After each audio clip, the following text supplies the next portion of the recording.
Hello and welcome to Just Bleed Radio. This is episode 15. I'm your host Dangermouse, and as 'tis the season to be jolly, and Merry Christmas to all of our listeners. Tonight we'll be talking about the final UFC card of the year, UFC 296, Edwards versus Covington. And I don't really know where we're going to go on this one because it's just myself and Austin tonight. So, hi Austin, how you doing? Merry Christmas, man. Merry Christmas to you too. And things have changed. So, from needing another headset because your stepdaughter took the other one, and needing to corral the dog because it happened to run out as soon as you open the door. Yeah, things change. What are you gonna do? Yeah, there's not much you can do. Yeah, so we start with the main event as Leon Edwards beats Colby Covington. So yeah, great performance for Leon. Certainly in the case of UK martial arts, giving us two champions to end the year, which I thought was pretty cool. Obviously, very clinical performance. Very clinical performance, I thought, from Leon. I thought he might have been a bit more angry and a bit more forceful, but he just pretty much did what he needed to do. It was, I guess you could call it one of those proper championship fights, if you know what I mean, where they're doing just enough to take the fight and not really bothering about finishing it. I'd have to bring, the kind of easy kind of stuff sometimes when he's had fights where he lands 3 leg kicks and wins the fight or whatever. Yeah, I mean, did you hear his post-fight speech? Colby's? No, Leon's. Yeah, I know. I didn't make any notes on it, but I know he was very upset about what had been said about his father. So, Yeah. which I understand that. Well, because my thing was, I was hoping, and everybody was saying it too in the Discord. Like, if you're gonna bring up that kind of stuff, the only reason why is because you're not very good at trash talking, which is Colby's MO. I mean, he stumbled on the words anyways, but like that, they were saying like, if I could get him to fight emotionally, that'll work in my advantage. In this case, Leon did the right thing, which was not fight emotionally, which was hard for him. You could tell. Colby, for some reason, and I don't know if this was big. Like, did you listen to the MK broadcast instead? Yeah, I did have a mildly amusing story about that, but we'll just carry on with this fight for now.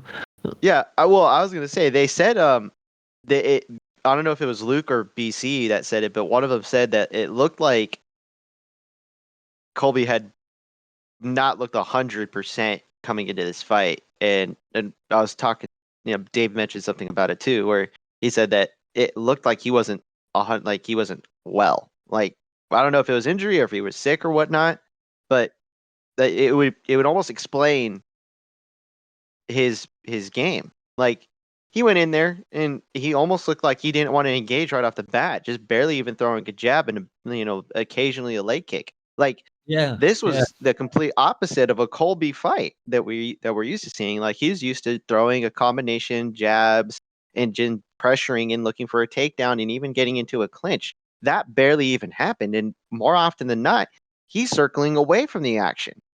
And Leon's pressuring, and Leon is known to pressure, but like be clinical about his striking, like you said. It was just more surprising to see after all that, Colby had nothing.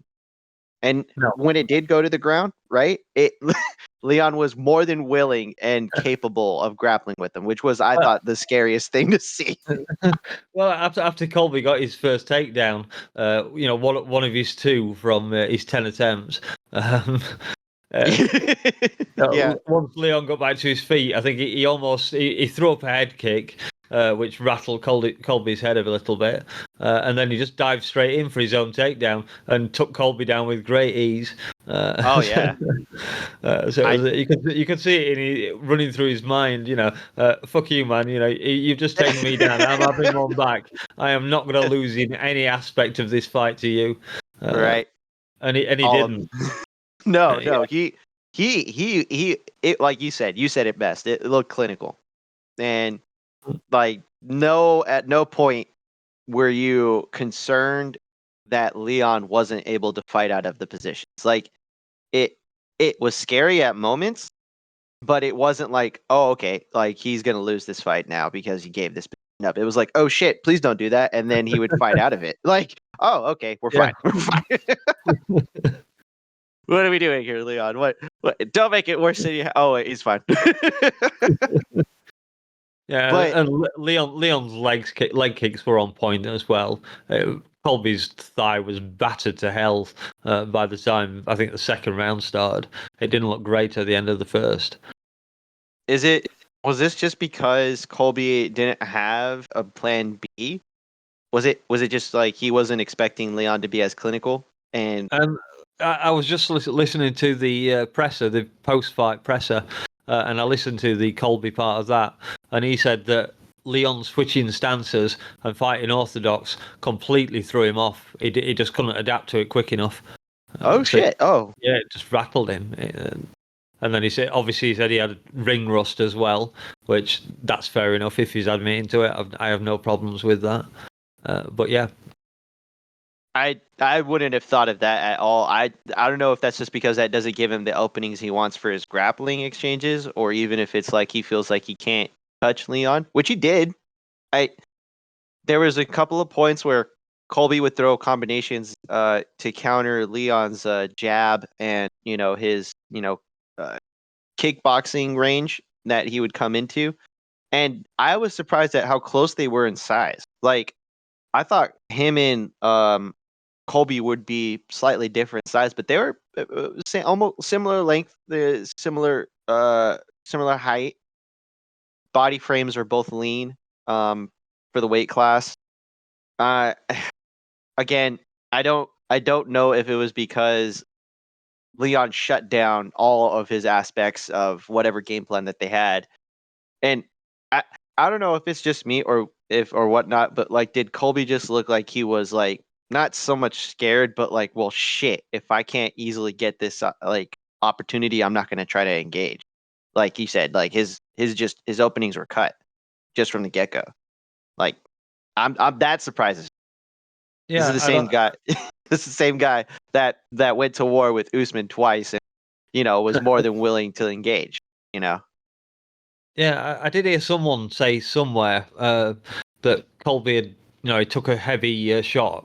I can't remember which fight it was, and he thought maybe that Colby was a bit gun shy, and I do wonder if he was a little bit gun shy, afraid to step into range, because Leon didn't give him any chance once he got into the few times he managed it. He was eating either a left or a right hook. I think it was first round. Leon cracked him with one, and Colby was grinning at him, which obviously Yeah. is a sign he just lamped you a good one. Classic, right? Yeah, and then Oh, I think that was heavy. I think that was Heavy Hands that had said that.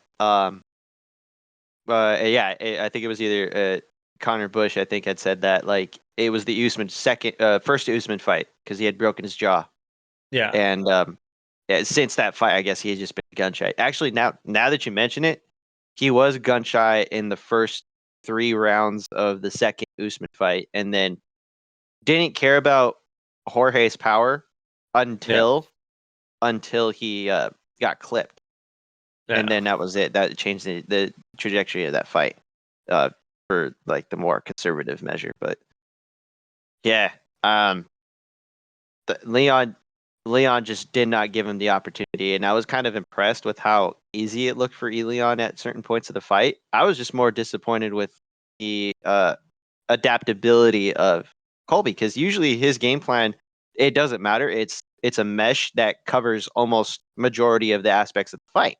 So he has a decent boxing game. It's amateurish, but it's decent. He's got a decent little, scrambling game that he inflicts upon people who aren't the best at defending takedowns. And even if they are, he scrambles and continues to fight for takedowns. And then if not, he's looking for moments to clip or, a couple of rapid punches here and there against the fence. He tried. It Yeah. was weird just not seeing him adapt. And I don't know if that's just because of his age or if he wasn't 100%. But like you said, he had he had felt like he had no option for opening, which is insane to think about considering what his usual game plan is. But Yeah, I well, guess that's also ring rust, right? yeah, that's definitely fair. It was almost 2 years, wasn't it? So Well, maybe he should have taken a fight. yeah, should have done probably. Uh, I did not listen to the post-fight press conference, but like the fact that we're here talking about Colby even having an option to be in this fight and how they pushed it so hard. Like if he had fought any of the other guys, like you could have put him up against Bilal. He beats Bilal, he's the number one contender. Screw it. If he yeah, fights Gilbert Burns, I guarantee you he'll be more than a handful for Burns. If he fights like hell Neil Magny, Wonder Boy, any one of those guys, he says he was offered fights and people turned him down. That whole back and forth with him and Shavkat, like I'm not Shavkat, but Kamzat Chimaev, like they were saying, oh, I agreed, he didn't agree, or no one signed anything or whatever. Like we spent 2 years waiting for this guy to come back, and in that time, both of them like are on completely different trajectories. Like Kamzat's now a middleweight. He's not ever coming back to welterweight. Like, no. and he didn't even fight a middleweight. He fought a goddamn welterweight up at middleweight. Yeah, that's You true as know? well. Yeah, and it's like, what are we doing here? And I mean, I, again, I think I I get. Sorry, go on. I was gonna say like, yeah, I would have just preferred him to just to fight somebody in between that time, and it wouldn't have been a big of an issue. Like it's the same thing with Stipe. Like just give him Yeah, somebody to fight. You know? yeah. I think one of the journalists at the post-fight presser asked Dana, why Colby hadn't fought, and I think Dana just did his usual fending off the question. They didn't really reveal anything. He wasn't admitting that he'd been given those fights or any fights for that matter. But I'm sure he was Yeah. offered some. I mean, well, yeah. At this point, you're kind of wondering, well, if their investment was that if we get Colby in and bring in the casual audience like he was trying to do with his banter, at the press conference and throughout the week, the gamble didn't nearly pay off. Like it No. paid off barely just because it was the main event, and I wanted to see what would happen. But like, I think if you had given him any type of fight, like I said, hell, it wouldn't even need to be a number one contender fight. You could have just like thrown, like I said, Neil Magny, fucking Michael Chiesa, like Sean Brady, any one of those guys, and he probably would have been a contender anyway. And Dana could have justified it. And it honestly, you couldn't have probably argued because if he had a win and looked somewhat impressive like he did against like Jorge. Anybody. Yeah, it's the same game plan every single time he fights, except for the first Usman fight where he literally just went toe to toe with him for like 5 rounds. And that's Yeah. the thing, that's the same guy. And maybe I'm overlooking something, but it just like the complexity that Leon brought to this fight, it just felt like Colby almost gave up the first like instance he got hit. And that was the thing you were saying, is that like he literally just like, oh shit, I don't know what I'm doing right now. I can't find anything to use. Yeah, I think he spent the first 30 seconds going, hang on, he's unorthodox. I didn't plan for that. That's something I don't quite understand, to be honest. I'm thinking about it there. Colby has fought a million orthodox fighters, Yeah, almost Usman. everyone. Almost Yeah, everyone is orthodox. So how the hell can he be that confused? I guess it's just the mental flip of, oh god, he's not fighting in what I've prepared for, yeah. and he's scrambled his brain a little bit. Well, that's the other thing too. Like it would have been ideal had he at least threatened with the takedowns more often, because he only wrestled when he was like doing it out of desperation. None of it was as a counter, unless Leon was engaging in the grappling himself. Like that's the thing. It's like it felt literally like Colby just forgot what the fuck he was doing. And again, that's the problem. He needed a fight for this. If anything, Colby did this to himself. Yeah, sure. Not having a fight basically gave him like I guess ring rust is real for some people except for Dominic Cruz, because God forbid that man that man could lose a leg and then come back and be like ring rust doesn't exist. God. But I don't know. Like this does not look good. But he says, I don't know if do you believe him that he says I'm ready to take on whoever, whenever? And I'm like, no, you weren't. No, No, you're well, not. like I said, I No. saw him at the post-fight presser, and there was some journalist asked him, and do you think you'll be fighting as you and Shavkat fought on this card? Do you think you'll be fighting each other?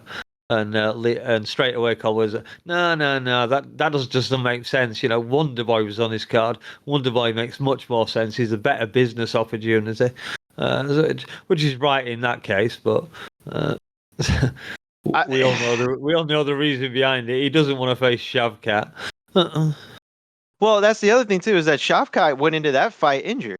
Yeah, before we get into that, so. before we get, was there anything else to the main event that you wanted to talk about, or no?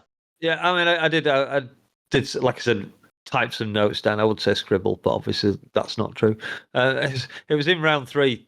Leon landed I think he clipped Colby's cup. Just a very obviously an accident, and then straight away Colby was like talking to Herb Dean like that was deliberate, that was a foul. Oh no, yeah, like we actually got no nonsense Herb Dean because he was like no that was an accident, carry on fighting. Oh no, yeah, no, and Colby, he's gonna try to look for a reason to get out of it. Like, God forbid this guy actually takes some, initiative.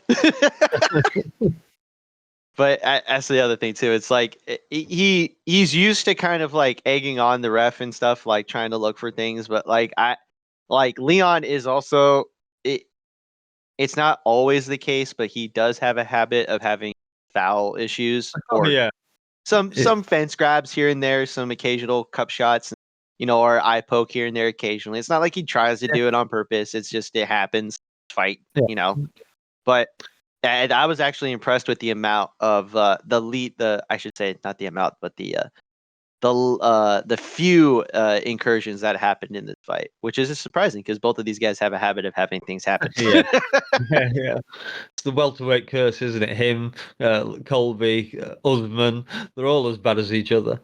Oh no, yeah, 100%. And If occasionally you're not Nate cheating, and you're not trying, as they say, and they're definitely trying. Well, oh yeah, again, talking Leon's past fights when he fought Cowboy. Cowboy grabbed Leon's glove and threw a head kick at him. yep. So, Hey, you got to get away with whatever you can, I guess. Is it cheating or is it a veteran's trick? Which one do you want to label it as? I mean, yeah, this one's applicable to like accidental in this fight. The second Usman fight, you could say that's veteran savvy. The Usman Covington fights were more like, they're gonna do what they're gonna do. They said, Yeah. let them figure it out. That's the one where you're like, if you ain't cheating, you ain't trying, I guess. But I want to see Shavkat get the next fight, but I think Bilal deserves the next, thing. It probably does. I don't think you could give Bilal another fight without having him go to Shavkat, and then by then you're already killing two. Like, thank God Leon kind of cooled off on the middleweight stuff because Yeah. you have a division, you have contenders. You got a couple of guys who are coming up. Matter of fact, you got about 5 of them. So you got plenty of people to fight, and they're all new guys. Shavkat's young. Sean Brady's young. Like, Bilal isn't the youngest, but he's next. He should be next. And then, That's the other thing though. People are calling it out because Bilal will be, I think, over 35 when he does the fight. So it's another old opponent for Leon that he won't get any credit for back in the, eventually. They'll be like, oh look, he's 35. He needs to fight. Everyone knows that stat. Oh yeah, no, seriously. If he does get that, like, yeah, I think the stat has remained true for now, like 45 or 40 fights or some shit like that. Only 2. Somebody did post a video today on the Discord. I think it was today, or it popped up in my feed for whatever reason, and it was talking about that figure. But it's from a while back because it was talking about. Well, it didn't even mention this fight happening. It was talking about maybe Colby might get this fight, so it's obviously quite a while back. and it was 2 for 28 back then, and obviously there's been some more fights since. Oh, yeah. That the only one who surpassed it was Tyron Woodley, and it was Darren Till and who was the other? Darren Till and Maya. No, was it Maya? Is both the fights were Tyron Woodley. Oh no, it was it was Tyron Woodley against Darren Till and Tyron Woodley against I think somebody else. I think it was like was it Robbie? I can't remember, but the stat remained for that if I remember correctly. Yeah, it's really not changing. That is a definite stat. It showed the flip side as well with the weights above welterweight and from middleweight upwards, and there's loads of champions in those divisions that get there in the late 30s. Oh yeah, I mean, not unusual at all. Yeah, well, that's what they said is like the heavier you are, it doesn't necessarily mean that you can't be competitive. It's just you have more weight behind the punch, and therefore the only one I remember is Michael Bisping, who was 37 when he won the belt. Oh, George GSP 36 when he took the belt again from Bisping. There were two I remember. So, the chaos of middleweight during that time was worst.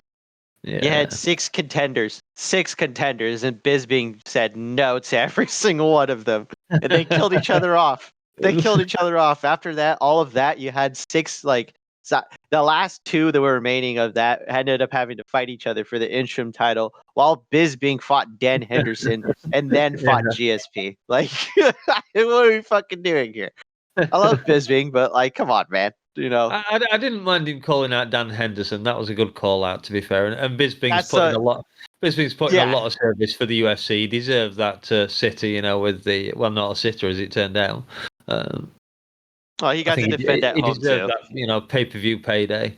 GSP, I think it was an opportunity to get GSP back in the cage, so they took it. Because he didn't want to fight Tyron Woodley. Yeah. He's scared. He's a scared little boy. I'll take on the one-eyed fighter. That's fine. Yeah. What are you gonna do? Oh God. Sorry, going back to the main event, the other comparison or thing I was laughing about was Colby had called out Sean Strickland, and I know he's kind of called it back in saying that Strickland has to come down to 170 and fight him, which is obviously a complete joke. Strickland would die if he tried to make 170 now. He struggled with the extra pound to make championship weight last time. He didn't look well on it. But yeah, can you imagine what Sean Strickland would do to him if he had Colby trapped inside the tram lines? I think it'd be worse. I think it'd be 10 times worse. I mean, also that's the other thing too, is that Strickland is now battle tested, where at welterweight he was more of an athlete. If you remember, he wrestled a lot more, and his striking wasn't as great, but he was definitely a bigger, more athletic fighter at 170, and he was good. He was a good welterweight. I think it's just now where it's he's settled into his body. He's fighting closer to his natural weight, where it's middleweight. He's a perfect fit for the weight class.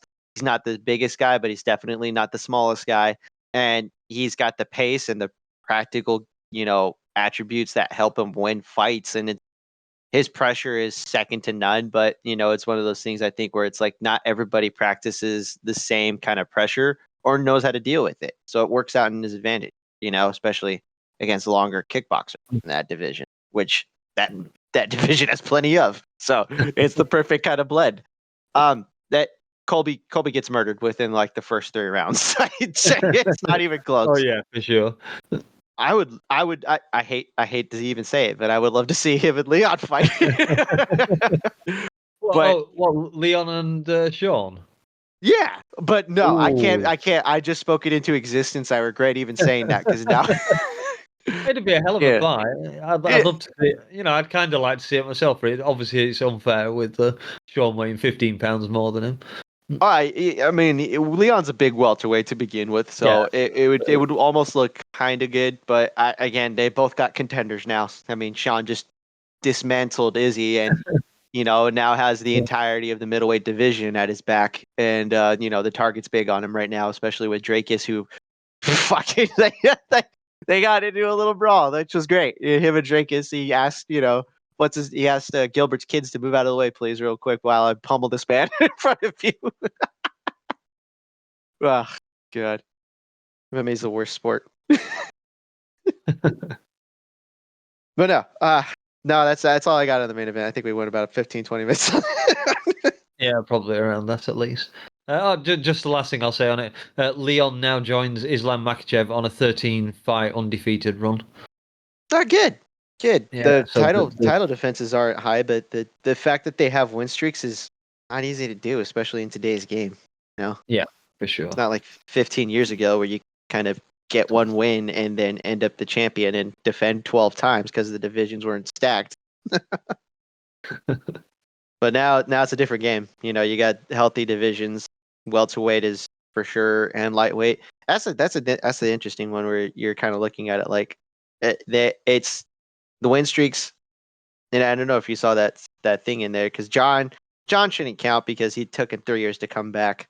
And then they have Ankalaev in there. It's like he has 2 no contests. Get the fuck out of here. Well, he's gonna draw. Leon does have a no contest in his run as well. Okay. Bilal fight. That's right. Yep, you're right. It was an eye poke. There you go. That makes more. I guess we're gonna count that. Why not? Yeah. Okay. So we go on to co-main event. Yeah, co-main. Yeah. How did you see it? Like, did you see it like being a one-sided fight? Yeah, pretty much. I would say. I'm just skimming my notes there. And again, I knew it was going to be a long fight because of how much time I had left to watch on the broadcast. The curse of Sunday watching. I think there was one of the rounds. Oh, there was one of the rounds where Heuvel briefly got on top again and landed a little bit of ground and pound. And I was thinking back to a fight from a week or two ago, I think it was, where the same thing happened. And I think everyone decided that was enough to take the round, because other than that, it was just grappling and control. And obviously, damage is the most important thing you look for. Yep. I'm just trying to see which round it was, but yeah, I thought Pantoja had the better part of most of the fight. Do you remember the oh God, what was there's a fight that looks like this, and if it was the God, what was it? It reminds me of the Dan Henderson Bisping fight number 2, not the first one, right? Yeah. Where Royval is Bisping, and he's throwing in combinations. He's not letting up. He actually kept a lot of pressure on Pantoja. It was just that when Pantoja would land, and he wouldn't throw very often or all the time, he would throw big body shots with kicks. And then the occasional like overhand or like the hook that would land, or it was a straight right. Like he literally did more damage to Royval by doing less. And Royval, I don't know if you saw it at the beginning of the fight, but like you could tell Royval was just antsy. Like he had too much energy. He was kind of like spazzy, right? Okay, yeah. And like you could see Royval struggling to find his pace, find a rhythm with his strikes. Yeah. And by the time we're in the 5th round, he finally finds it, and it's already too late. Like he gave a good account of himself. I'm not going to say he did bad. It's like the truest definition of a 10-9, where Royval should be winning, except when he gets hurt, and that's the only damage that matters throughout the fight. It's the same with Bisping and Henderson. Like the only time Bisping was losing was when he was getting clocked. Otherwise, he was winning.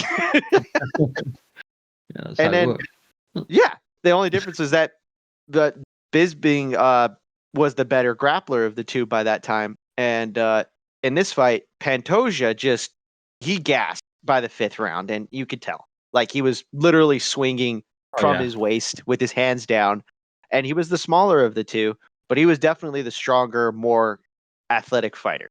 Royval looks like a bantamweight who's struggling to make 125 and has the pace of a Max Holloway, just throwing constant and just landing with decent strikes, but like he has like a 50% accuracy on his, like, actually less than that, I think. Like, for every 10 strikes he's throwing, he's landing 3 of them, and that pace works probably at the higher weight class and probably against lesser flyweights, but like he needs his grappling was great. I don't know, like, if it's just because he doesn't know how to defend on a regular basis, so he just kind of goes to, I'm on my back. If I make it miserable, he'll eventually give up the position, which it almost worked for him a couple of times, and it did once or twice. But at this point, he needs A, better takedown defense, and then B, just a straighter, like, more consistent game plan, because it almost looked like I'm just in here to fight, and if I win, I win.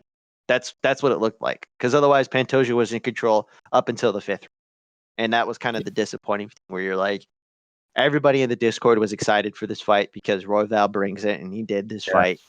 You could see the difference in their experience, and that was it. And it did seem to me that Royval's corner team seemed to think that it was 2-2 going into the 5th. I did not see it that way. No, I didn't. But that's a note I wrote down. So I gave every single round except for the final to Pantoja, and I did not see a 10-8 that I saw. No. I mean, you could give one or no, I didn't see a 10-8. Definitely not. Okay, yeah, you could argue maybe one or two, maybe like the second, maybe the 4th round, maybe, but even then, it's like you're kind of picking at straws there. But like it was a one-sided fight, and that's the sad thing, is that now we have to. Was it Amir Albazi? Is that is yeah, I believe so. Yeah. Yeah, and that fight should be interesting because I think so. Again, heavy hands had said it. There is a new type of bantamweight. I'm sorry, flyweight, where the heavier, more athletic flyweight are coming into the topper end of the division, where like Moreno, Figueiredo were kind of anomalies at the beginning. Now that's their type of flyweight is more common. They're not. They could possibly be decent bantamweights, and we saw Figueiredo do that very well in his last fight against Rob Font. Yeah. They're cutting more weight to be better, higher ranked flyweights. And Amir Albazi is one of those as well, where they're kind of bigger athletes. They don't produce as much, and Pantoja is one of those as well. He's not as big as Royval, but he's definitely a guy who cuts a lot of weight. He's a hammer. He's definitely a dominant grappler. He doesn't do a whole lot, but when he does it, he makes it count when it lands. Yeah, I guess it'd be Albazi versus Moreno would be the, unless it was that's right. Yeah, that's the only option it would be. And yes, I don't think so. We don't really want another Brandon Moreno Pantoja fight, do we? I mean, it's 3-0, but then again, we gave Max 3 tries, and I mean, hell, we did give what's it called, Izzy, a rematch when he was down 3 contests, technically 2 in kickboxing. If we're gonna do it, we might as well do it at this if it's for the belt. Yeah, I suppose he's one of those you can't really argue if he beats Albazi, certainly. Oh no, yeah. I mean, that's the thing, is that Moreno is unless he's going to gatekeep Kai Kara France from getting a shot at the title, Max style. You gotta give Kai a win though. He's coming off of that close decision loss to Albazi. So at this point, he's down fighting Cap, isn't he? Anyway, Manel Cap. That's the thing. We're still waiting on that one, and if he wins that one, he's back in title contention, and then you have the winner of Albazi Moreno fight, for the title.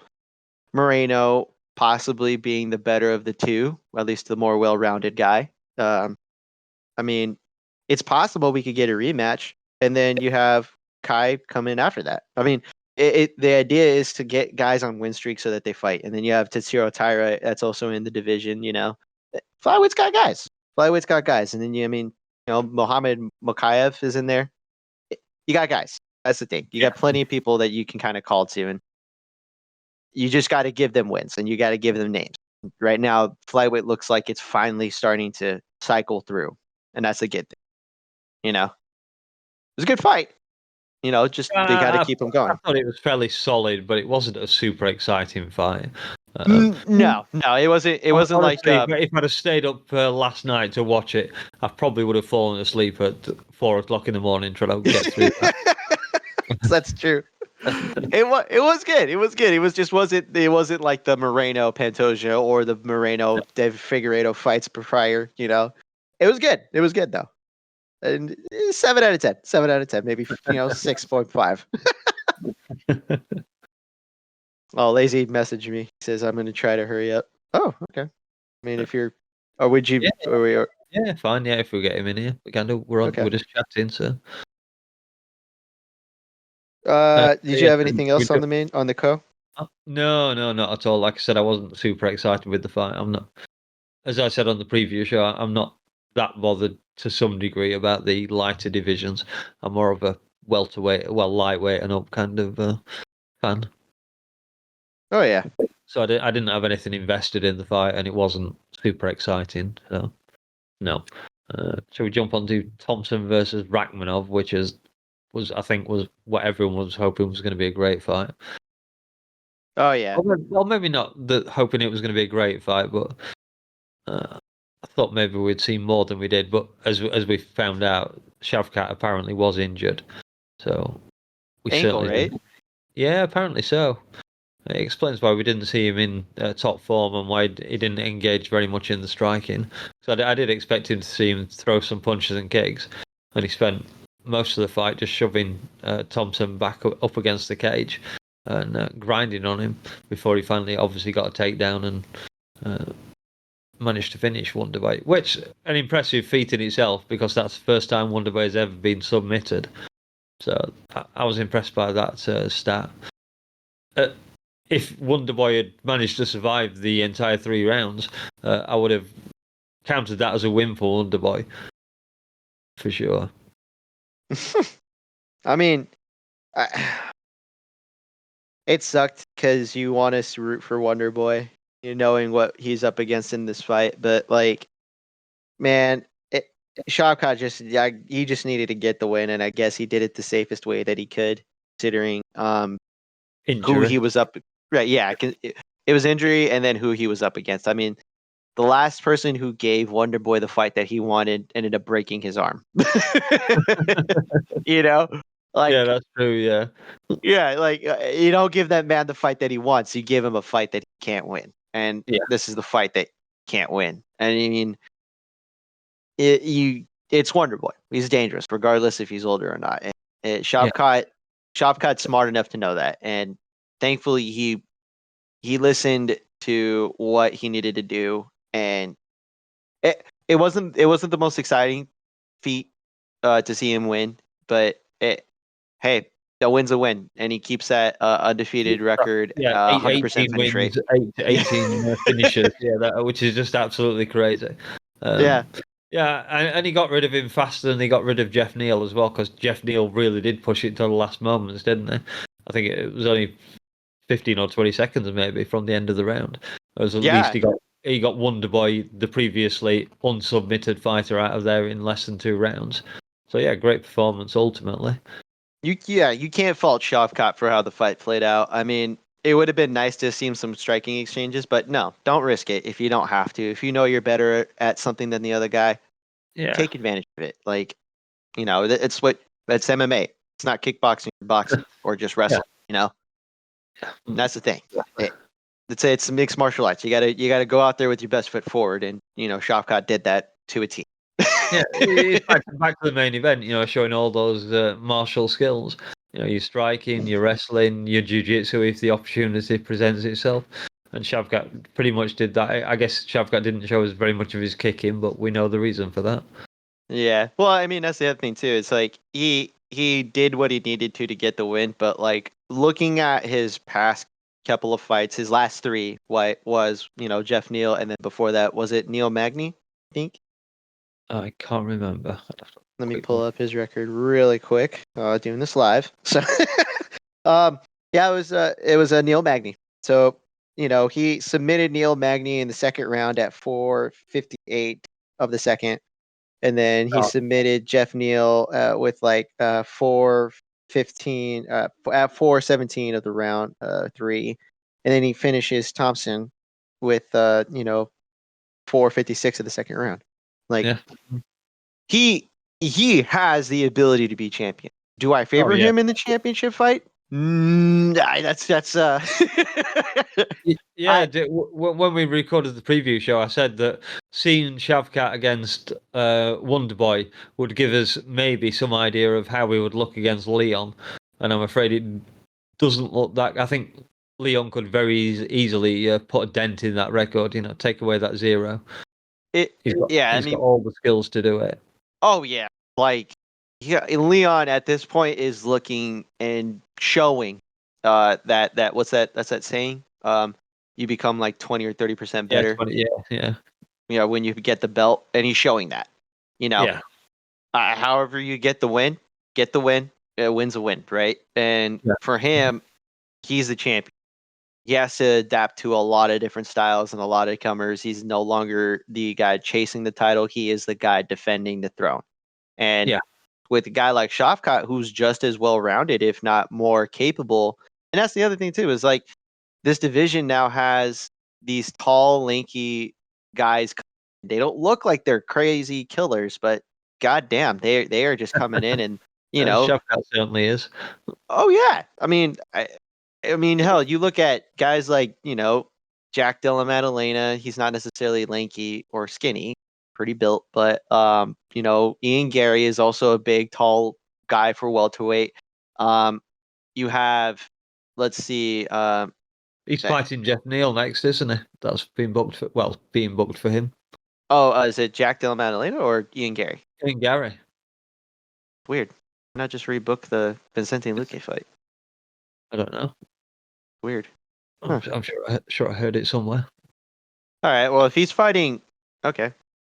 If he's fighting Jeff Neal, I mean, hell, like I don't know if I favor him in that fight. That's a tough one to take. If Shotcut barely Yeah. got through that one, I don't know if I trust Ian to do it. No. But do you think Shopcut gets the next fight as for the title if they're willing to do that to Bilal? I mean, I don't think I would, just because Shopcut is at 100%. Then on top of it, he's also he didn't put on the best performance like the UFC would prefer. So you're kind of looking at Bilal just to get another defense for Colby. I'm sorry, for Leon. Yeah. Yeah. Yeah. I could see him wanting to give Shavkat another fight because that would make it his 20th fight would be for the title. So that would be quite entertaining on his stars. Is that what he has? Well, he's 18-0 now. If he had one more fight, gets to 19-0, and then he fights for the title after that.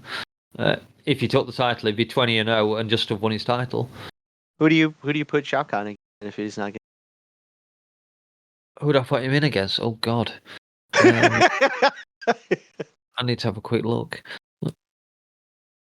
I would say, if you're asking me, you're Colby, either. sorry, yeah, Colby. Oh dear God. Yeah, I put it in my notes. Yeah, the wolves. The nomad has to eat as well. Feed him Colby. Yes, he needs to eat the meat. He needs to eat the horse meat. Instead, he's just not going to eat the Yeah, horse. He's that's going to true. eat Yeah, Colby. yeah, that's true. Yeah, but yeah, for sure. Oh God, that'd be hilarious just to see that. Like, no, He, it's not the fight I want. He can't fight anybody who's below him now, having just beaten Stephen Thompson. So that only leaves Burns, Covington, and Bilal. Oh, I guess Kamaru Usman is technically speaking still there, but I don't think. Yeah, I no, think Kamaru. I don't know if Kamaru's going to come back from middleweight. I certainly think his next fight will be at middleweight. no. I mean, if Colby's only chance was to beat Leon, and then the UFC basically is like, all right, we gave you 3 chances, man. I don't know what else we can do. You're not fighting all the time. Yeah, You're like Colby has to fight backwards, and what is he gonna do? You can't fight a non-killer.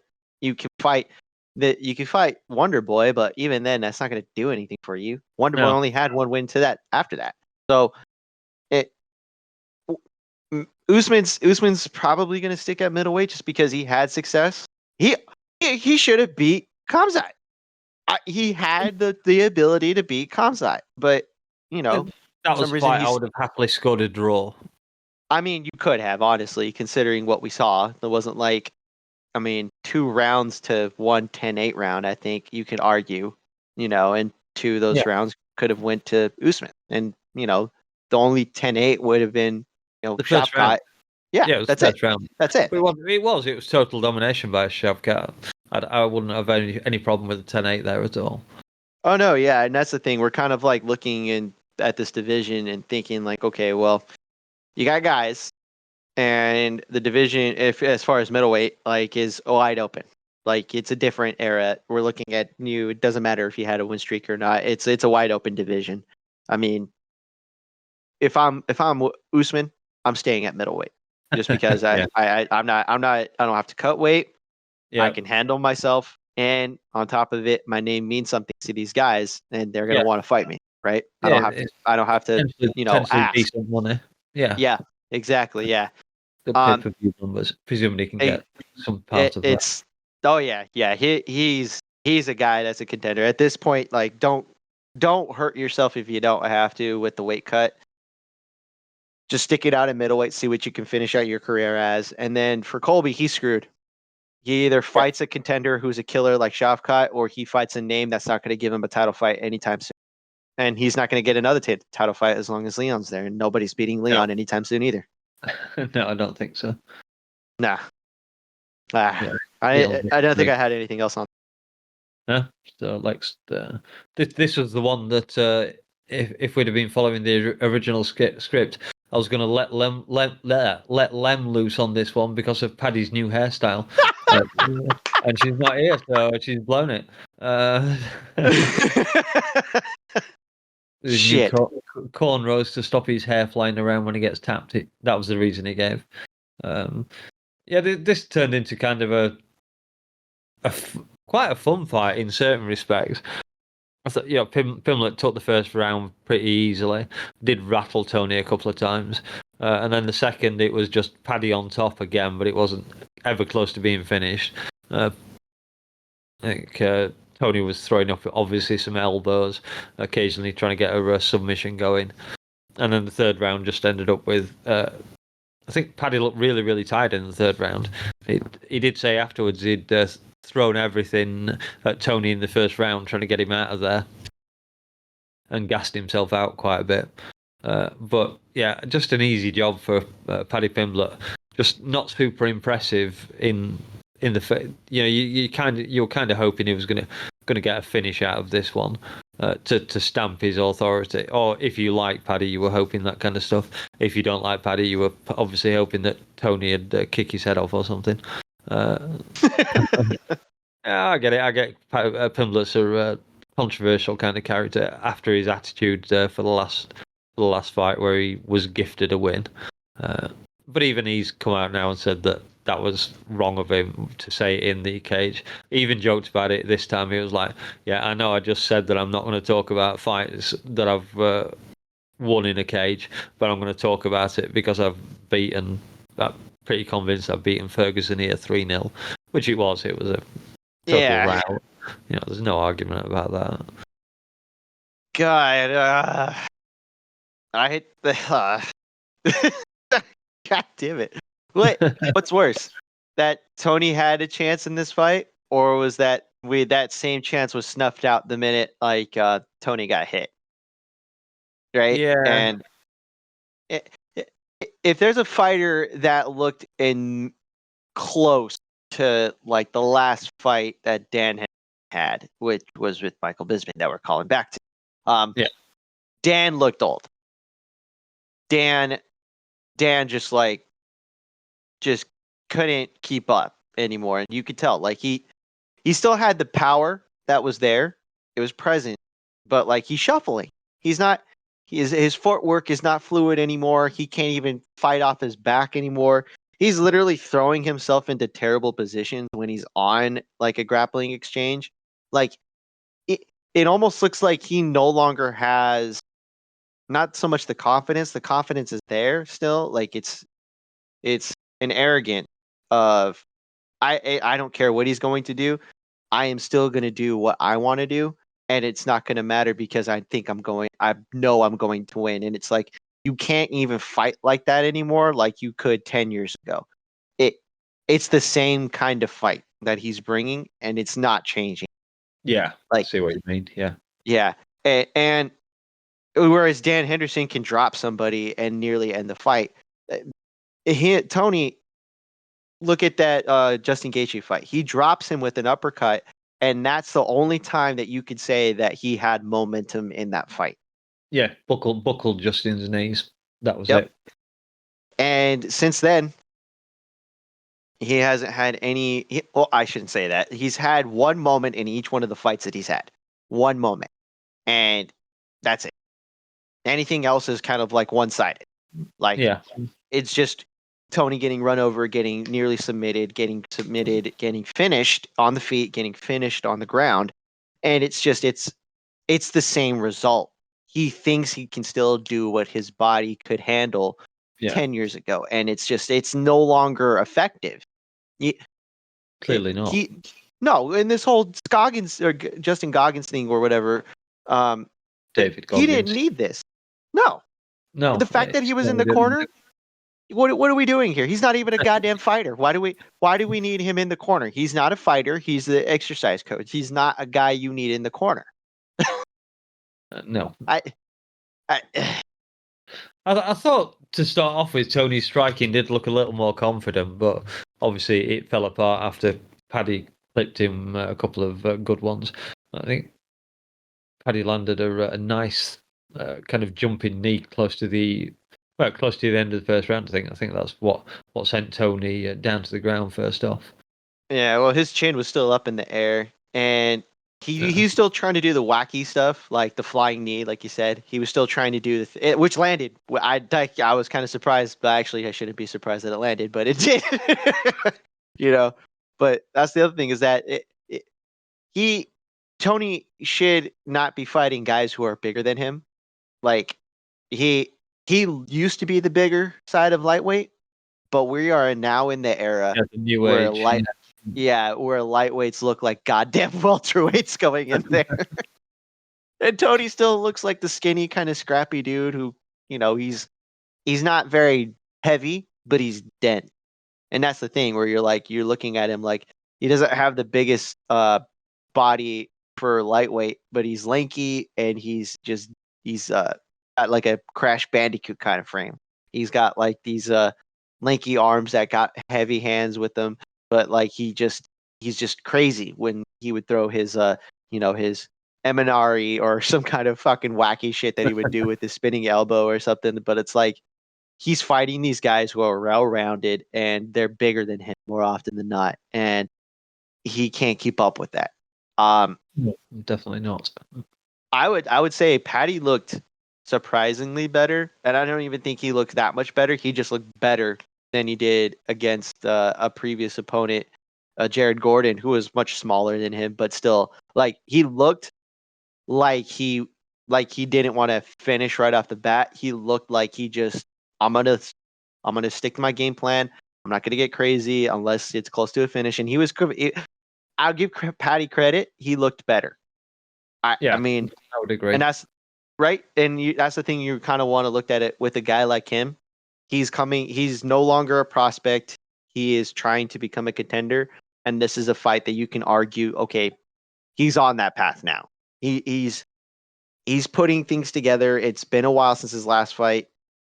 I'm happy that he's kind of putting it together where you have confidence if he was to take on another guy.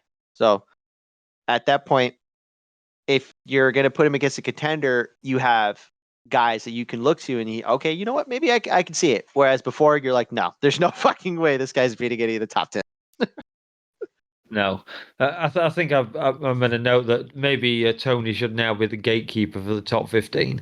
You get past Tony, you're in the top 15. I would say so.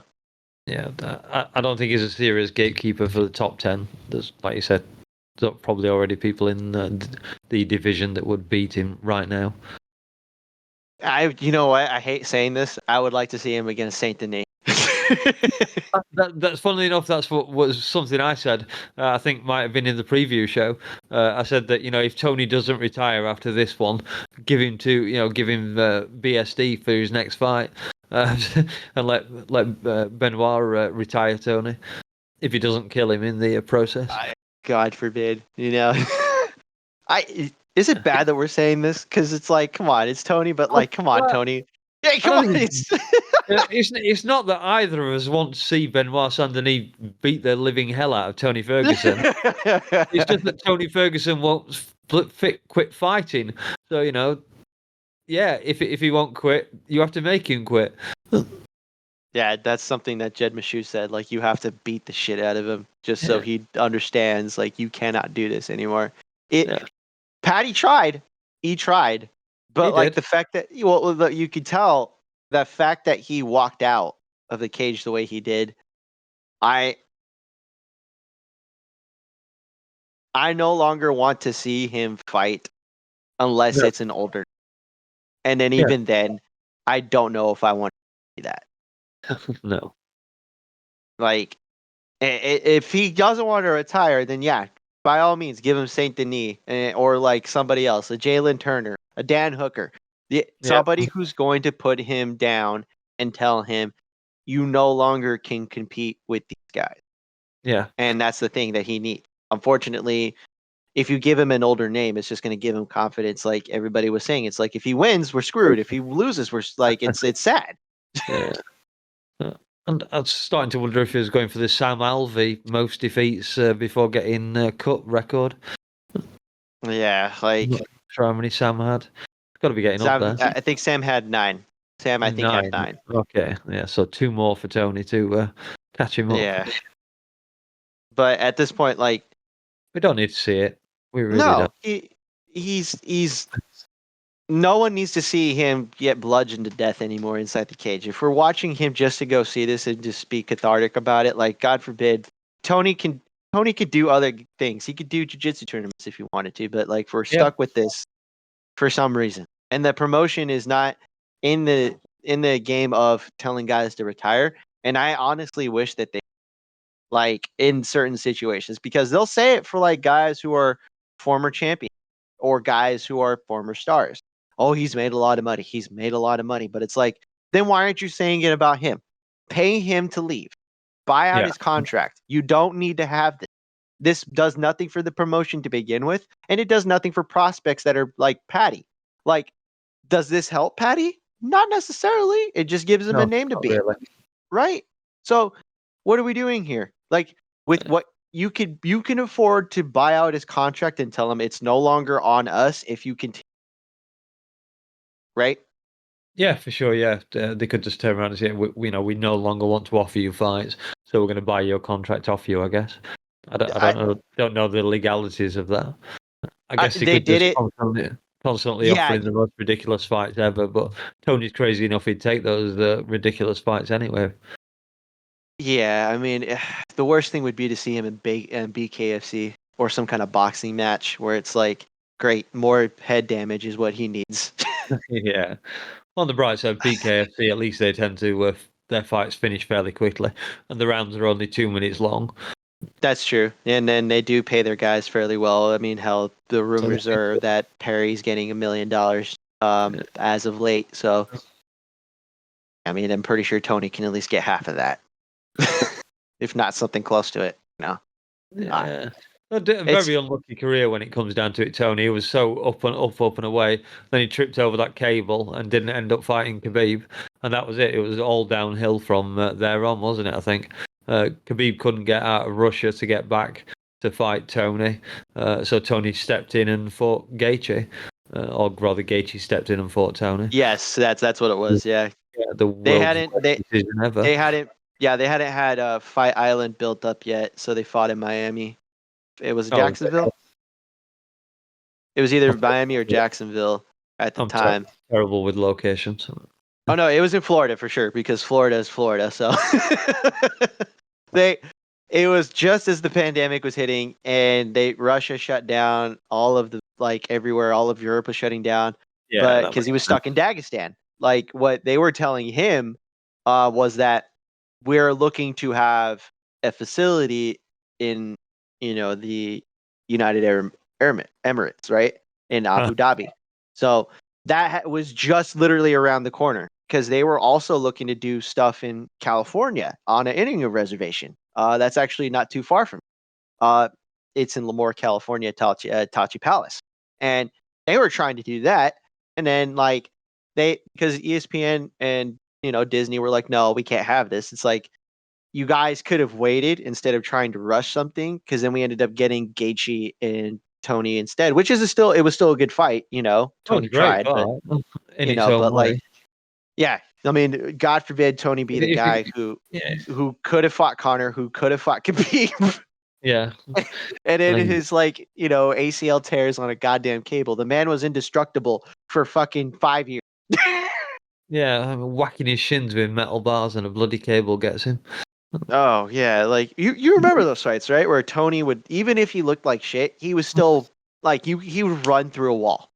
Given sure, yeah. Yeah. and then the one fight, you're like, okay, then he comes back. Like I said, he was supposed to fight Khabib. Injures his goddamn leg on a cable in the back of the studio because he wasn't paying attention because he was wearing sunglasses on the inside. I don't think he would have beaten Khabib. So. Oh no, I agree. But he would have probably taken less damage with Khabib than he did with Justin. No, exactly. And even then, you're stuck with this epidemic of injury. The man is nearly he's almost like a walking hazard caution sign at this point. But well, I've been with all the stuff that he's with all the stuff that's happened to him with attempts that he just refuses to tap to. Oh yeah, got to cause some damage somewhere. Oh yeah, well because that guy no one needs to prove their toughness less than Tony. We already know he's tough. We already know that. I would like to see him just tap to stuff. I would like to see him be like, all right, you got me, shit. A standing wave, against the fence, or he's covered up on his back. I no longer need to see Tony take more damage than he to. So at this point, if someone can talk to him and just tell him to retire, or hell, like I said, the UFC says, you know what, I think we're good, man. We're not going to try to have another Sam Alvey situation, which was, weird in itself, or even BJ Penn. Penn was another one. There are certain guys. Yeah, exactly. It's weird. Tito Ortiz was one for a minute until he got that win over Ryan Bader, and then they.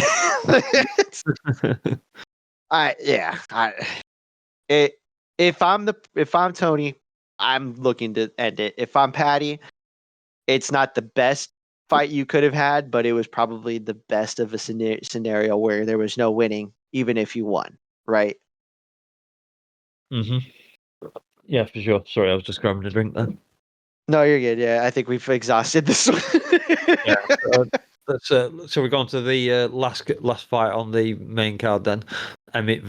Josh Emmett versus Bryce Mitchell. Oh, Jesus. I honestly didn't. I'd completely forgotten that Mitchell was in as a late replacement, so I picked him for this fight. And it was funny. I came downstairs today to start watching the fights and flicked it on. And I was like, I really wish I'd picked Emmett now.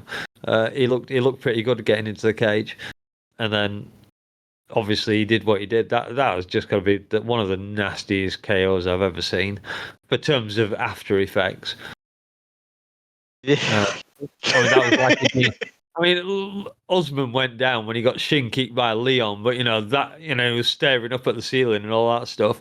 But compared to what Emmett did to Bryce with that punch, it sent him shivering into spasms, some kind of seizure or fit, I guess. Yeah, they caught like the zombie like grip or whatever, like where he's still moving but he's definitely out. Like the aftershock. This is why you don't take short notice fight. Yeah, for sure. Yeah, shouldn't have taken that one. Yeah, it was full on fencing stance, wasn't it, when he was down on the floor? Yeah, that was the thing. Thank God Emmett didn't follow it up. Oh, there's no need. You could see he was out the minute he hit the ground, like he was dead. And Yeah, sure enough, like Emmett looked. You Emmett can, looked. but going back to the earlier conversation we had about Henderson and Bisping, sometimes you just want to get that extra shot in. That Thankfully, extra Josh 1-2, yeah. Oh God. What do you want to say? Like, there's nothing you could have prepared Bryce to tell him. Like, No. avoid the right hand. You He had was being pretty one cautious at the thing. start.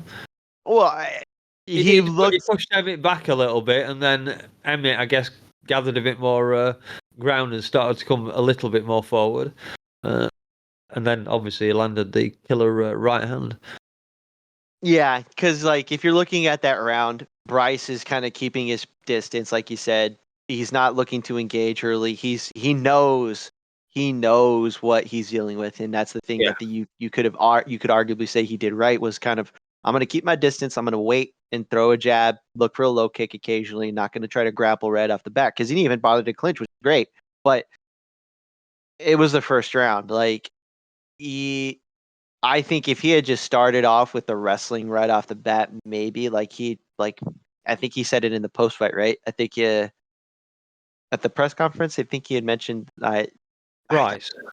Bryce, yes, right? If I'm not mistaken. I haven't heard what Bryce said. I've only heard. Someone had asked him, I don't know, I don't think it was, or if it was, I didn't see it, but from what I remember, somebody on the Discord had mentioned it, like he was asked and he says, well, if I got into my wrestling a little bit right off the bat, I probably would be in a different fight. And I'm thinking, you know what? Maybe that makes more sense because like he's used to just kind of starting off not being crazy, but like just being aggressive with his like clinch work and his grappling.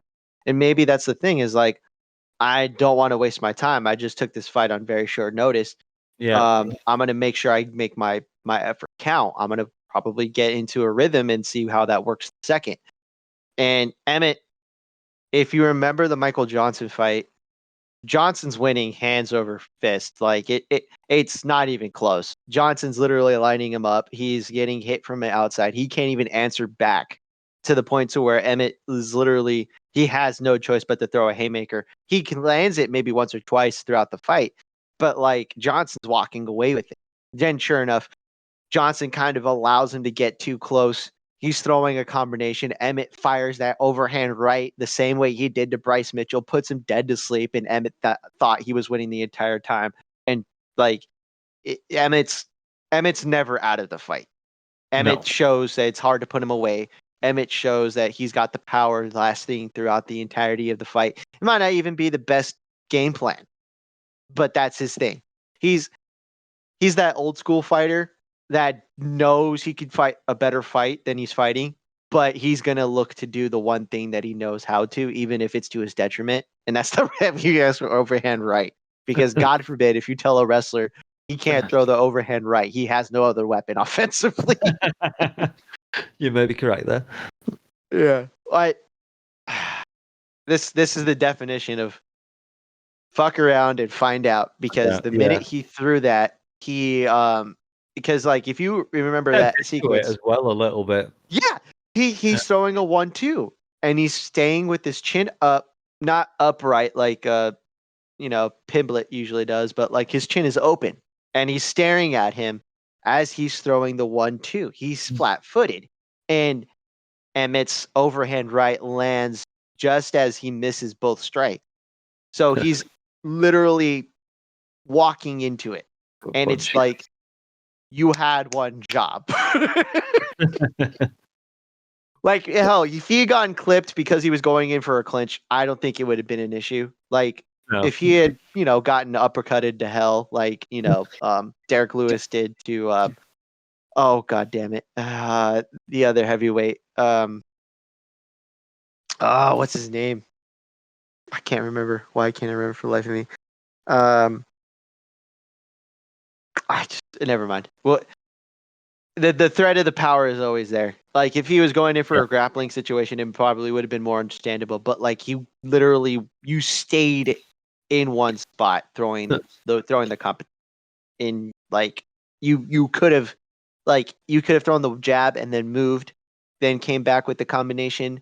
But no, he looked at the opportunity and he's like, oh, he's not gonna hit me. 1, 2. Oh no, never mind, I'm dead. Yeah, where am I? Yeah. Yeah. God. Took him some while to get up as well. It was still horrible on his feet, even a couple of minutes after the fight. Well, you know what they say. Like, That could be if you one of get those hit, KOs. That could be one of those KOs that changes careers I was very just about to easily. say, yeah. Yeah. Like, if he wasn't due for one, the way he happens to fight, he was due for one now. Like, he had taken some big shots from fighters beforehand, but he never looked bad. Even in the fight against Ilya Taporia, Yeah. he took it, but this was a lot worse. I think this is the worst one he had in his career. So he hasn't lost very much. So this is only second loss. Second loss, isn't it? Lost to yeah. Tapuria, now lost to Emmett. No, he's got another record, another loss on his record, but it's an exhibition match. Yeah, that's right. Yeah. The other thing Josh Emmett has been doing here with this performance is potentially messing up the KO of the year with that shot. What is it? I was all happy with up till last week, and then was it last week when Close did that pickup slam and knocked the guy out, and then Josh gets a lethal KO this week as well. Like, for God's sake! Right? Yeah. No. Like, no. Now, I literally had in my mind of an idea of what I was going to look at for the knockout of the year, and then all of a sudden this comes in, and I'm thinking to myself, God damn it, Josh Emmett. I was fine. Now I have to rethink everything. Why? Why do you do this to me? You wanted one last hurrah. Well, that's the other thing too. If I'm Josh Emmett, I'm 38. I think is what he's his age is, if I'm not mistaken. Yeah, he's 38. Yeah, You're a 38-year-old featherweight. You're probably not going to get another chance at the title. You're cutting weight to make this weight class, which seems like it's still struggle. It's a struggle for you. He's not a small dude. He's a big dude considering his height. chunky. Yeah, but like that, I don't think you could do better. It would have probably been better for him to be like, if. Then again, I don't know his contract situation either, so he probably might have 2 or 3 more fights on his contract. But Yeah, he could have been like, you know what, fuck it, I can't do better than that. I'm gonna ride off into the sunset with this. I got 50K in my pocket. I don't have to worry about it after this. Like, and honestly, he does it. He can still keep fighting other guys if he wants to, but like, yeah, that's true. But I don't think he could have done any better. There's no reason for him to have to fight anymore. Yeah, I hadn't looked at it like that. That's a very good point. If he wanted to retire, that would have been a good moment to do it. Yeah, he's 19-4 in his career, considering he had to be out for 2 years due to injury, and then another year prior to that, 2 years prior to that, because of that. You remember the Jeremy Stevens fight? No. Jeremy Stevens and him were like the heaviest hitters at the time in the division. And Stevens gets clipped, but then comes back and clips Emmett. Emmett falls to his knees and goes for a takedown. And then as he does it, Stevens throws a knee. And it lands right against his skull. And that fucked up his head, like the structure of his skull. So he had to get like a steel plate put in. And Stevens kept saying I'm not a dirty fighter, but it's like, well, he's on the ground. You could have arguably thrown an uppercut or hell even like done like a couple of hooks or something. But like his initial thing, I think he didn't realize that he was on his knees, so he threw the. But it's like you're in front of him, you can see his knees touch the mat. But whatever, it's in the heat of the moment. You're asking a wild animal to kind of yeah. It's like you're asking him to make a snap judgment right off the bat. That tends to happen kind of situation. But despite that, Emmett has a pretty good record. Despite all the issues, like having ACL surgery and a skull that's got a plate on it, he's had a decent career. He lost his one chance at title fight, but the man's had a good run. I would like to see him. If he's gonna fight one more time, honestly, just put him up against another short, heavy hitter. Someone like someone that's willing to. He's got a decent name. I guess if we're gonna go back to the Giga fight, why not? But I'd honestly rather see him against somebody else. Maybe go up at lightweight. I don't know. About Brian Ortega. Yeah, except Brian. If they give that fight to Brian, there's a chance that they'll give him a ton of fight off that win if he beats him. And I can't have that. There we go. What's next? Was everything. Yeah, that was everything on the main card. I don't want to go through all of the undercard by any means, but I think we have to give a shout out to Cody Garbrandt for defeating Brian Keller by KO. 3 minutes 42 of round 1. That was a nice couple of shots. Yeah, agreed. I didn't think he looked old school Cody, or much more old school Cody than he has done recently.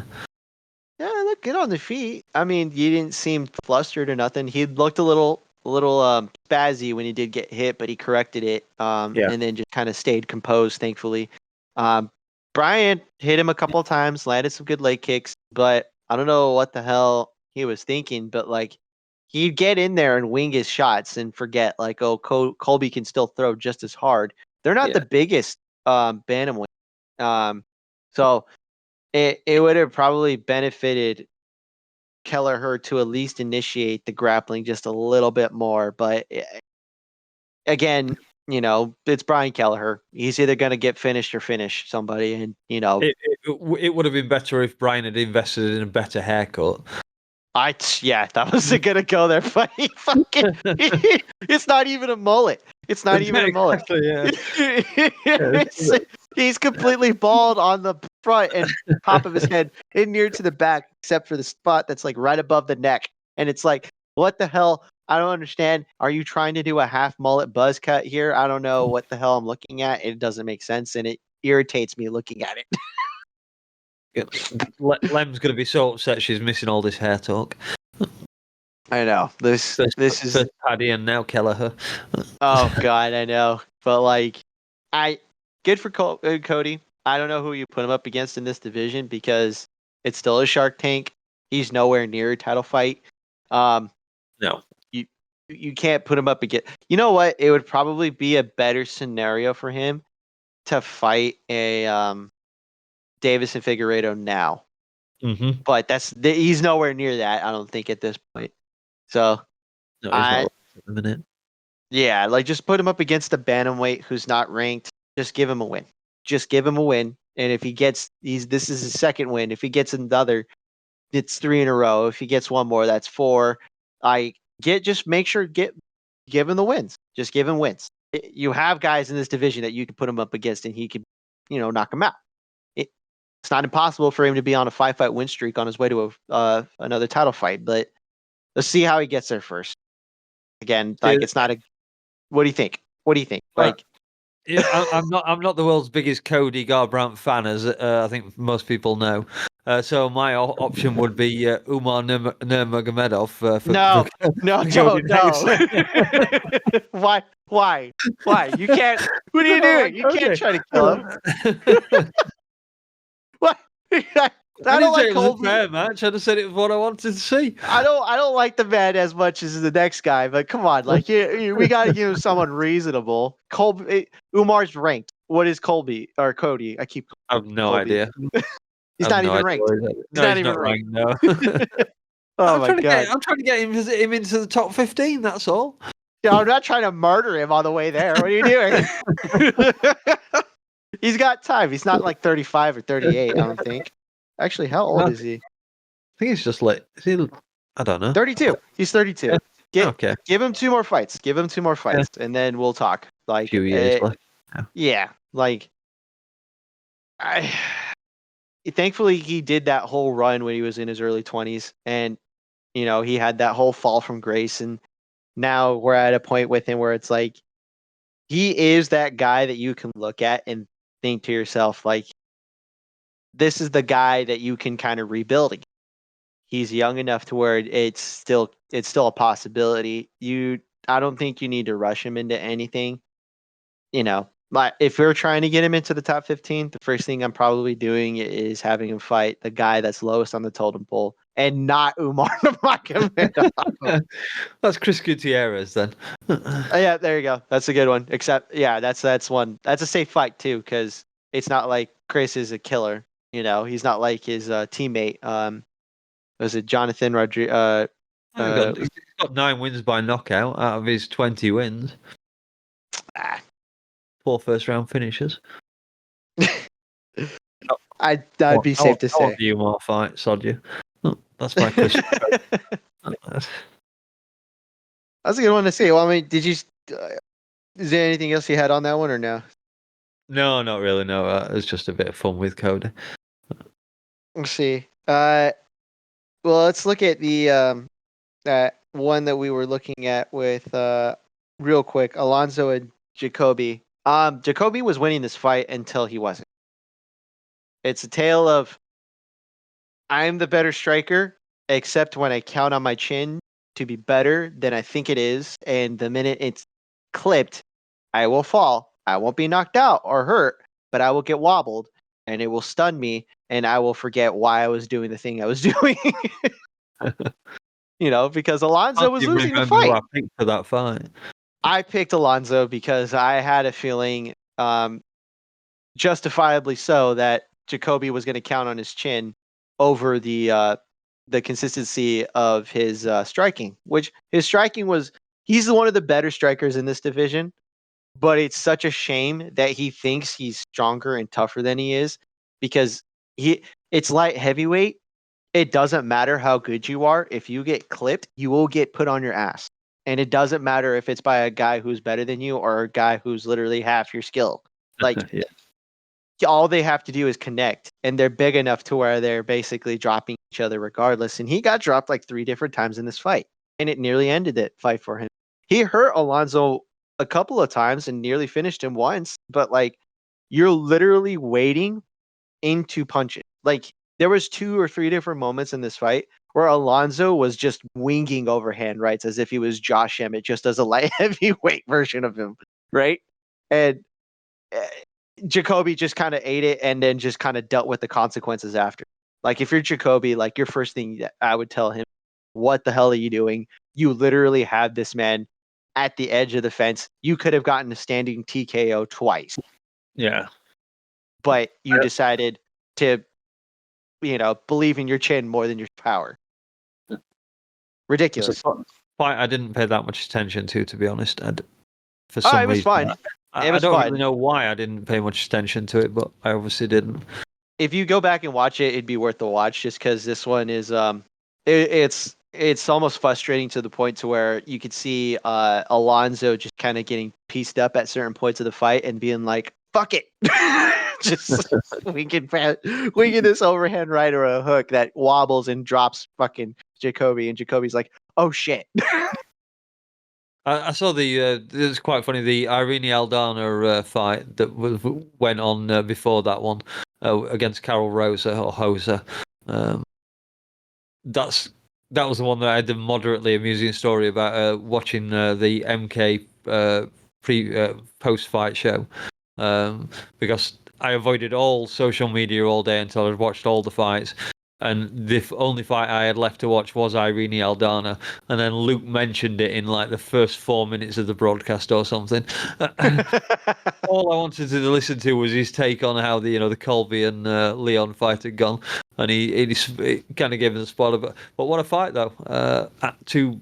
A proper Mexican fight, I guess. Two women just standing there and slugging it out. I don't know how Aldana stayed standing in that one. They might have.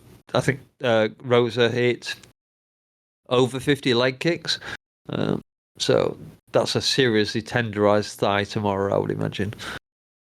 Yeah, they just the UFC website on I'm sorry, ESPN says it's 95 strikes to the legs out of Oh, 102 thrown. Jesus wept. And I think that includes like everything else. So tell me if I'm wrong on this one. This was the battle of attrition, and it was Yeah. literally the forward pressure of Aldana's boxing versus the counter striking and leg kicking game of Hosa. Yeah, pretty good Like summary. Yeah. I don't know what it was. Like they were even saying it in the as a commentary for both the MK and the because I had both of them on, although I was listening more to the MK for the broadcast as well. And then I swear to God, I think they mentioned it like 10 or 15, maybe 20 times. Why are you not checking these kicks? Yeah, of course. God, like It's a hole that needs shoring up for sure. oh my God, it was the worst. Like the amount of kicks that were landed on Eldana was at, and I think she even tried at one point where she would rather move her leg back or Yeah. switch up her stance just for a moment. But it was like she literally allowed that kicking to happen in order to get a good boxing combination. Every time she'd get that leg kick landed on her, she'd move, readjust, and then pop Hosa. And watching it back, Hosa had the better first round, but she never changed that momentum. She never changed the pace. She never went in for anything else. She just figured, I'll just stay standing because I'll count on the counter fight, the counter striking to lure her in because my leg kicking game is going to pressure her to move forward or stay away. And all I have to do is counter her.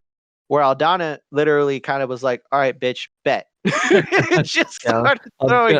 I'm the Terminator. I cannot be stopped. I'm just going to keep coming after you until Yeah. I get a hold. Once I lay my fists on you. Yeah, I didn't have obviously great fight. I think it was awarded fight of the night. I think it deserved it. I think it, if not like Royval and God, yeah, Royval and Pantoja could have earned it, but like Are you kidding? that definitely that's deserving of the fight of the day because they both like were undeniably doing the like most atrocious thing that they could do. Yeah, It I was mean, just it was a battle of both attrition, nothing beaten more. and bloody at the end of it. Yeah, I don't think there's any fight that comes close on the card, to be honest. No, and honestly, like this fight, like going into it, I had no expectations. This is the same Aldana who shat the bed against Holly Holm, who shat the bed against Amanda Nunes, and she chooses to show up for this fight because I think she is on the older side of the women's fighting. She's Yeah. 35, and Okay. she's not like the oldest that's there, but like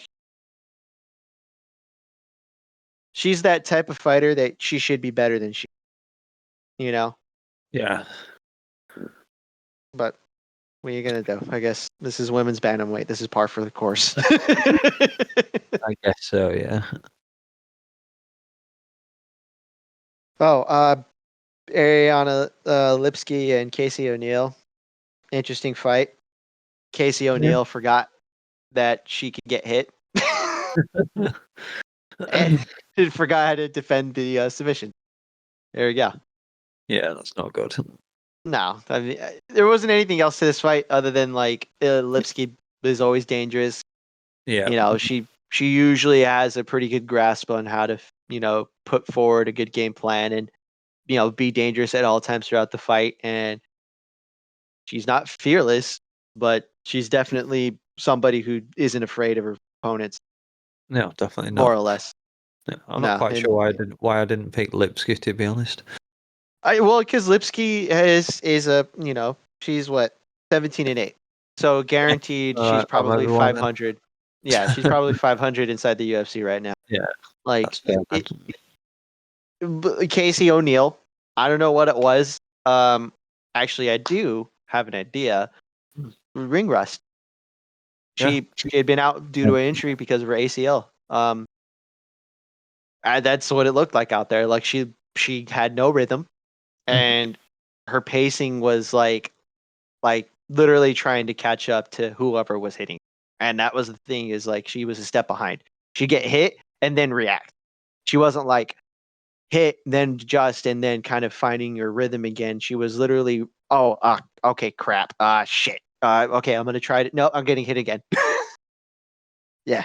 It wasn't ideal for Casey O'Neill, and this definitely is a setback for her, considering that she was off for like a year and a half probably. And good win for Lipsky. Stay in the win column. yeah, sure was. Takira Ulanbekov, Cody Durden. Cody definitely was that guy, who's just your typical, I'm going to go out there and just kind of wing it and bang it, kind of like to humiliate. But Ulanbekov is, he struggled in his last fight, but if I'm not mistaken, and he basically just showed up to this fight. Actually, he has a loss to Timilia, but beats Nathan and Madness, and now fights Cody Durden. And Cody Durden wasn't that impressive in this fight. He had moments where he showed up and just kind of like kept scrambling and would just kind of be a dog in there. But like Ulanbekov showed that he was the better, well-rounded fighter, especially coming out of Khabib's camp. So yeah, that's pretty much it. Like the prospect who shows he's here to stay, and that's good for him. Whereas Andre Fili fought Lucas Almeida. I picked Andre Fili in this fight. I was proven right. Almeida is not a very good fighter. That's it. He just literally stands up, right? Throws a kickboxing combination. He's very light on his feet. He looks very lanky for the division, and just not very, very good at adjusting or defending anything. Because the minute Andre found his rhythm, he literally just waited for that one power shot and then followed up on it. There was nothing more that Andre really needed to do. And that was it. Like he literally just landed the big right and out, and then it was it. Like he falls down, he finishes him off with a couple of hammer fists, and then like Almeida wasn't even all the way out, but you could tell he was like, "Well, shit." I'm done. Yeah. Yeah, and then Martin Boudet versus Shamil Gaziev. Funny that the guy who used to play volleyball was just a fucking Yeah, that is very funny. Yeah, like could have had a wicked spike. oh my god, I'd be just afraid to be on the opposite team. Like, he just looked like that kind of dude who had been waiting all of his life to finally start fighting, and he shows up and beats this other heavyweight, and the poor other guy, Martin Boudet, like he looked like he was ready to fight. He looked Yeah, like I prepped think he and was on a bit ready. of a winning streak himself, wasn't he? 4 fights. Yeah, Four that was fights, including his 405. contender series fight, and 3 inside the UFC, I think. And Boudet looked not terrible, but not like amazing. He looked okay for a heavyweight, And Shamil was it Gaziev literally said, "Hold my beer." Just fucking ran through him, like it almost looked like he had been told by somebody, "Hey, this guy owes me money," and that was the loan shark that they sent to go collect. That's literally what it looked like. And God, and I just want to know like how this guy never competed until recently, because I think if I'm not mistaken, he's 33 years old. Like Wow. he is a young heavyweight. This is the kind of guy you want in the division, because he's literally just going to show up and just start fucking throwing hands. And that's the type of heavyweight that you want. Like especially an undefeated heavyweight. Yeah. But no, that was it. There wasn't anything else I had on that. It just he looked like he owed that dude much money, and Boudet paid the price for it. Standing TKO. Yeah, you don't get much of those anymore. No, you don't. Rate the card, and then I guess your fighter of the card. I'll start with the rating quick. If I was gonna give it anything, I'd say it was a 7.5. I would say 7.5. It would have been higher had the main event had a little bit more to it, but honestly, like with the card that we got and the card that we had going in, beside like with the cancellations that we had, because Randy Brown was supposed to be on here, Ian Mikado Gary was, was supposed to be on here as well, and that would have been a fun fight to have. But not a bad card, 7.5 for me. I'm probably gonna go for.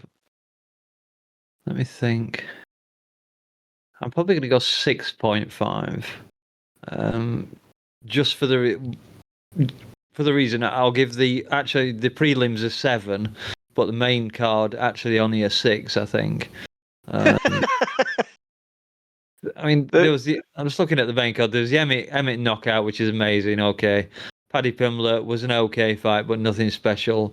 Rachmanov wasn't as exciting as we might have hoped, although it was an impressive performance.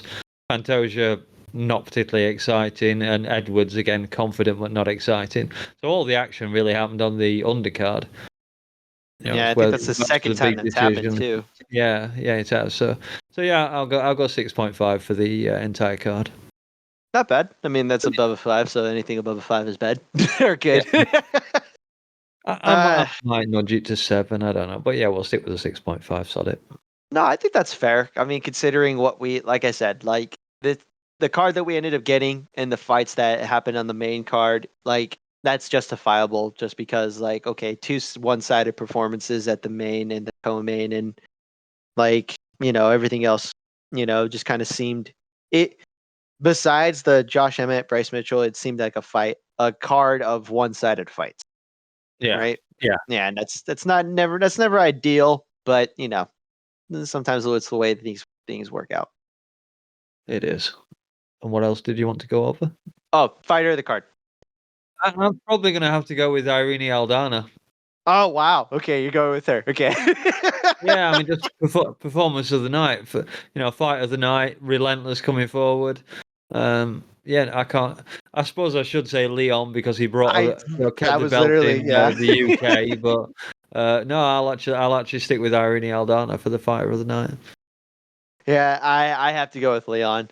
Just because of the dismantling he did to Colby Covington and the shit that he had to deal with the press fight conference bullshit. Yeah. And then having to be told that he couldn't fight another contender, that he had to fight Colby. Then on top of it, like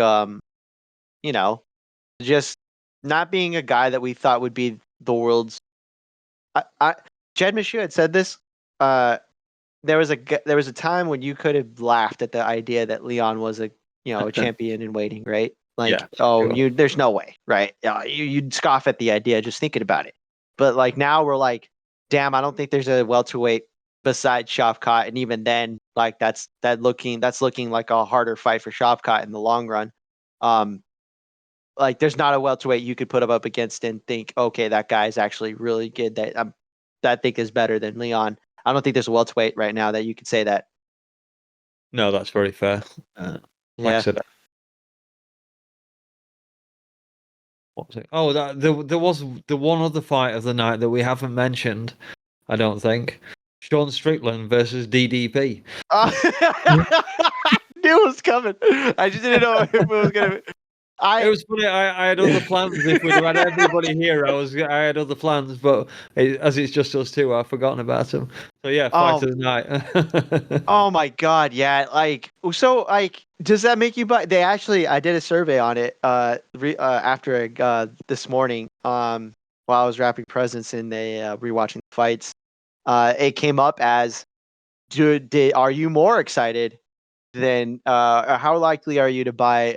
It didn't say specifically about the scuffle, but with DDP and Sean Strickland, it said very likely, not sure, likely, unlikely, and very unlikely. And I was like, immediately I picked very likely. I'm like, yeah. I mean, especially after that, everyone's you gonna know. want to see. I think, yeah, some bad blood between those two.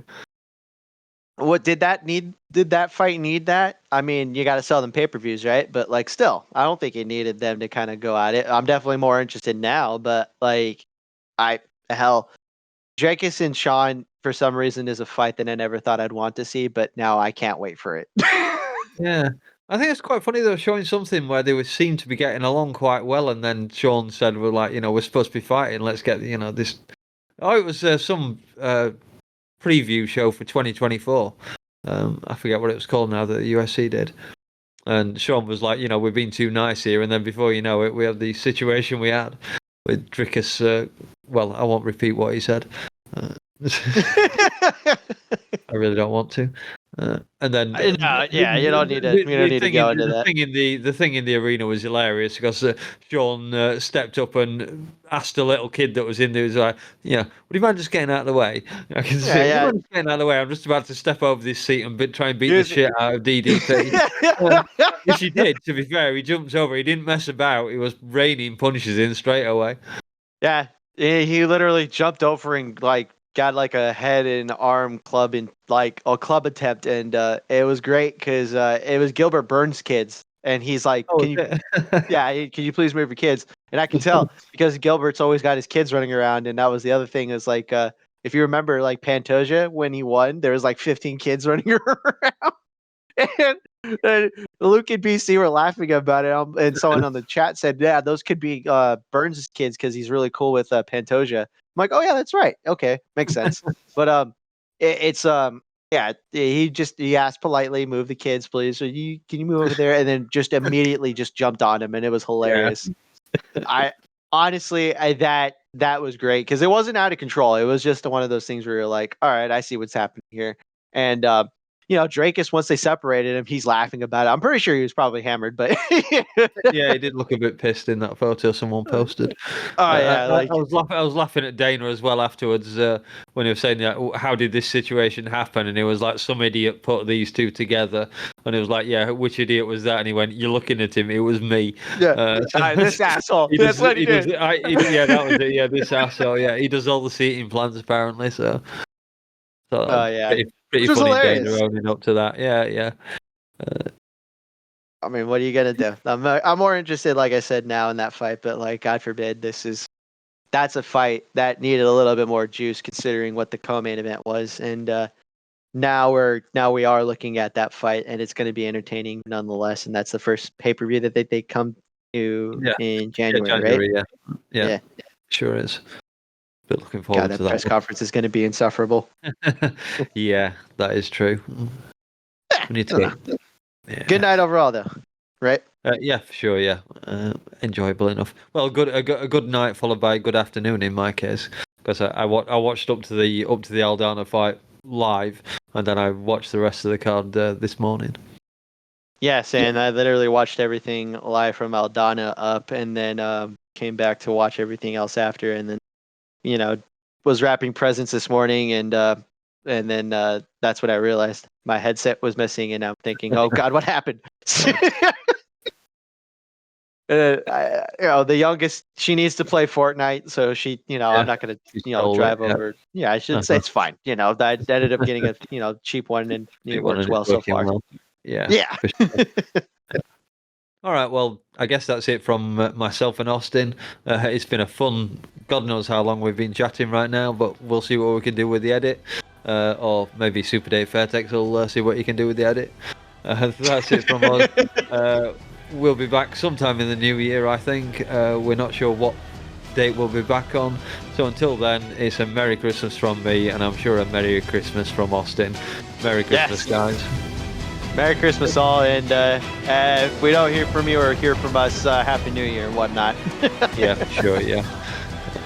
Don't forget to be nice, otherwise Santa won't come and visit you. Yeah, or we'll send somebody else. So Lem will probably come on here looking for haircuts to catch you on. Yeah, for sure. All right, we out. All right.